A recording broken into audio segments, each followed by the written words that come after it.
Pero bago pa po muna dyan, ay nais kong ipahayag yung katuruan ni Apostol Paul, na kung saan sinabi niya sa kanyang mga disciple, and even Jesus Christ, sinabi po ng ating Panginoong Jesucristo sa kanyang mga 12 apostol, na kung saan He told them not to take any extra provision, no foods, money, or bags. He instructed them to depend on the hospitality of others. Luke 9:3. Hindi po nagturo ang ating Panginoon na kung saan, oy, mag-demand kayo ng pera, bayan. Kung ano lang ang kakayahan, hospitality. Kung ano lang yung maluwag sa loob. Okay. To rely on God's provision as they carried out their mission. Na maisagawa nila ang kanilang misyon. Tuloy po natin to. Okay.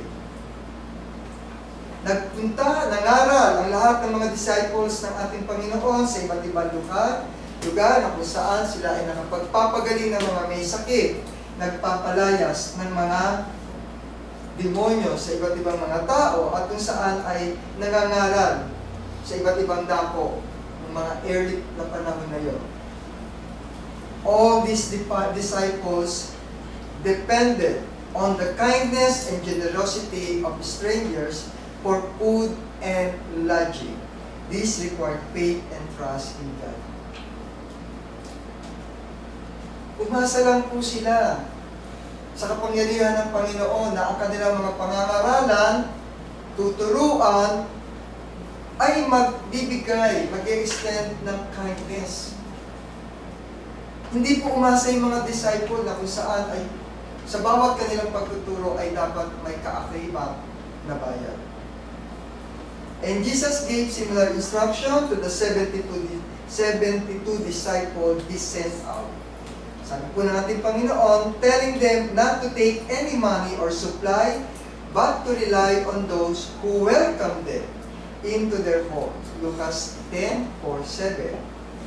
This practice of Christian hospitality enabled the gospel message to spread rapidly in the first century.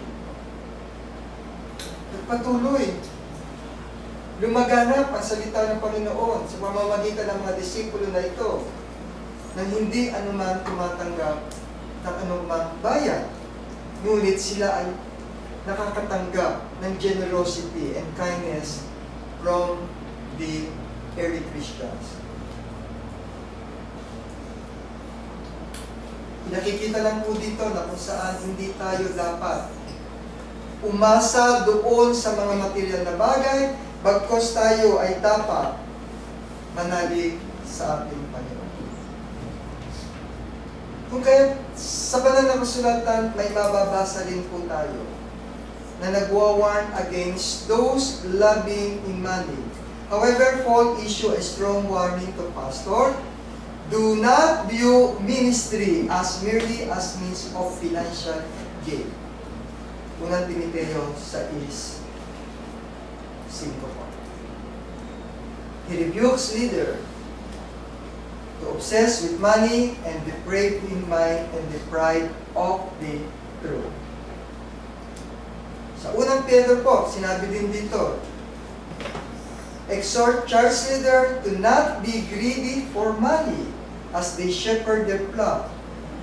Serving God and money simultaneously is incredibly difficult.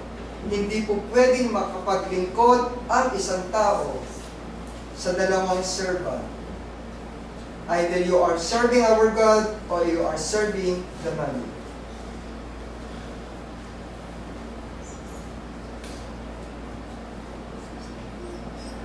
Totoo po yan, ang kasabihan na kung saan pay is permissible, but the love of pay is poisonous. The more na naaakit tayo sa binibigay sa atin, the more na nagkahanap po tayo ng mas higit. Most pastors nowadays, some view their role not as a job, but as a divine calling. Dapat yun ang maging panuntunan ng bawat isang tagapagturo. wala po ako ditong binabanggit. Pero ito po'y kaaralan, katuruan na dapat natin malaman. At dapat pag-aralan, pag-usapan sa loob ng lokal na ito.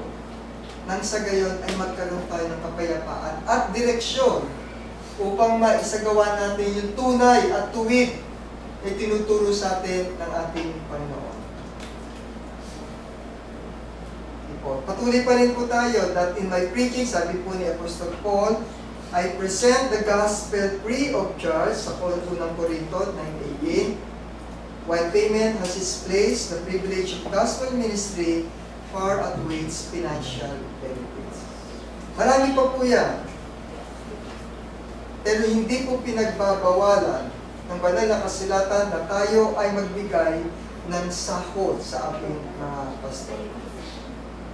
Pero hindi po dapat itong gawing advantage o magte-take advantage ang sino mang mga tumatanggap na gawin ito parang hanabuhay o gawin ito na gatasan o gawin ito. Hindi po ganoon ang usapin ito. Dapat makontento ang bawat. Kung saan ang ating motivation should be love for God, love for His people, and desire to see the gospel as spoken. Ito po ay ilan pa rin po doon sa mga chapter and verses na nakuha ko na maaaring magbigay sa inyo ng kalinawagan. Kasi po, ito nakita ko rito. Okay? Totoo po ito na nasa ibang mga organization, religious organization po, that they are taking their position as an advantage to exploit it to financial gain. Ilan po yan? Na ilan pong mga, maski po sa ilang mga religious organization. Total, malaki naman ang kita ng ating kapilya. Baka naman pwede naman nahihirapan akong mag-compute. Malaki naman ang atin, baka naman pwede nyo kung bigyan ng isang dito. Tirahan ko dito. Meron pong ilang mga ganon na mga religious leaders sa ibang mga organisasyon. Nakikita po natin yan. Alam po natin yan. Bagamat ito po ay hindi bukal na sinasabi ng ilang mga miyembro.